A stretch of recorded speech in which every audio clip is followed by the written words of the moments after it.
les amigos, aujourd'hui je vais vous parler d'un fils de commerçant italien du XIIIe siècle qui décide d'un coup d'abandonner tous ses biens pour accomplir son vœu de pauvreté.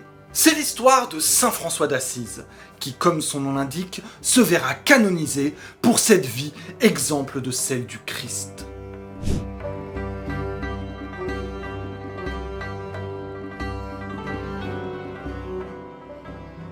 Hop hop hop! Est-ce que ce ne serait pas le moment de vous demander de vous abonner, de mettre un j'aime et un commentaire? En vous remerciant. Notre histoire commence en 1811 à Assise, une petite ville entre Rome et Florence. Pietro Bernardone est un riche marchand de tissus, et Pica est une femme d'origine provençale. Les deux ont un fils, que Pica fait baptiser sous le nom de Giovanni. Mais le Pietro, qui revient de voyage, décide de changer son nom en Francesco, qui veut dire le français, prénom peu commun pour l'époque. Le jeune François, en bon fils de parents aisés, est insouciant et dépensier. Il rêve de romans courtois et veut devenir chevalier. Mais jeune adulte, il contracte une maladie, probablement la malaria, qui va le transformer. Radicalement, le jour et la nuit, il rejette les valeurs économiques et sociales de l'époque et décide de vivre dans la pauvreté. Le véritable déclic a lieu un jour de 1205. François se trouve alors dans l'église Saint-Damien, près d'Assise, lorsque le Christ s'adresse à lui. « Va et répare ma maison qui, tu le vois, tombe en ruine. » Ni une, ni deux, il décide d'utiliser la fortune de sa famille pour reconstruire l'église et aider les pauvres. Son père est mécontent et le traîne en justice. François arrive à la séance, enlève ses vêtements et déclare que désormais, il n'obéira qu'au Père qui est aux cieux.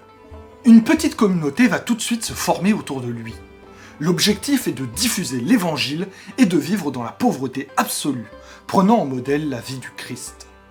Ce n'est pas le premier à prôner ce retour à la pauvreté, mais il diffère de ses prédécesseurs par sa joie de vivre et par son succès. François veut créer une vie chrétienne alternative à celle de son époque, dominée par l'accumulation de richesses. Devant l'ampleur du phénomène, le pape va reconnaître cet ordre religieux en 1209, et ils vont être nombreux à le rejoindre.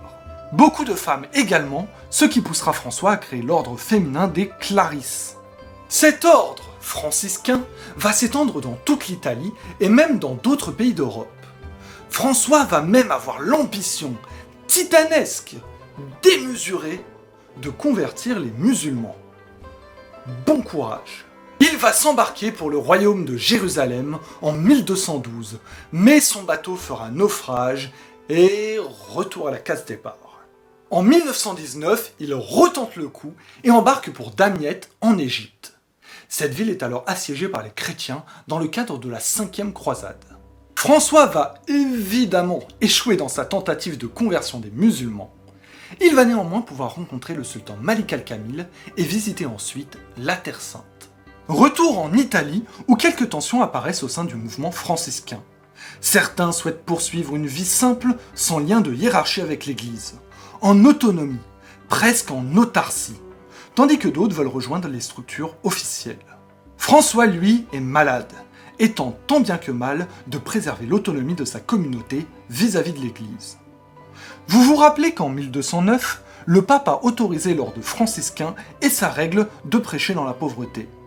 Cela va changer.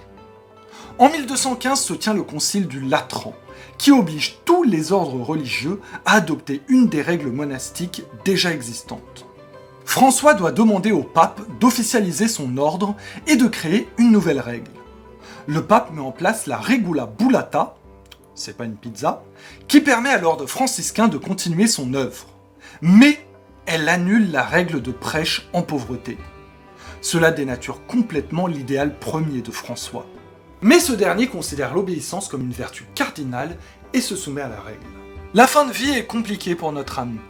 Sa santé se dégrade et les maladies se multiplient.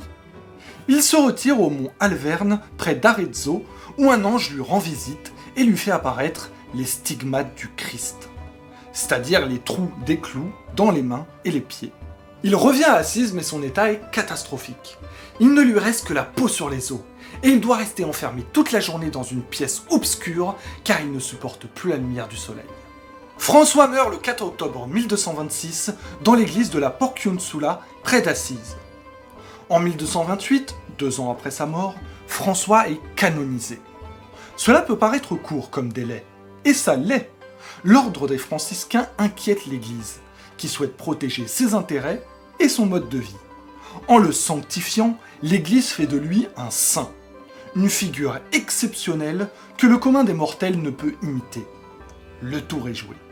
Malgré cela, l'influence de celui que l'on peut maintenant appeler Saint François d'Assise est considérable. Et elle dure dans le temps. Preuve en est que le pape actuel, le pape François, s'appelle en réalité Jorge Mario Bergoglio et a choisi son nom de pape en hommage à Saint François d'Assise. A noter qu'à la fin du XIIIe siècle, de nombreux peintres, et notamment Giotto, réaliseront 28 fresques retraçant la vie de Saint François. Parmi les différents épisodes abordés, on retrouve la rupture avec le père, l'approbation de la règle de l'ordre par le pape, le sermon aux oiseaux et évidemment la réception des stigmates. C'est la fin de cette vidéo. En ce moment, la chaîne marche vraiment bien. Vous êtes de plus en plus nombreux à nous rejoindre. Si vous appréciez le contenu de nos vidéos, n'hésitez pas à vous abonner, à mettre des j'aime, à partager, à mettre des commentaires, à nous rejoindre sur TikTok et sur Instagram. Nous, on se retrouve bientôt pour une prochaine histoire.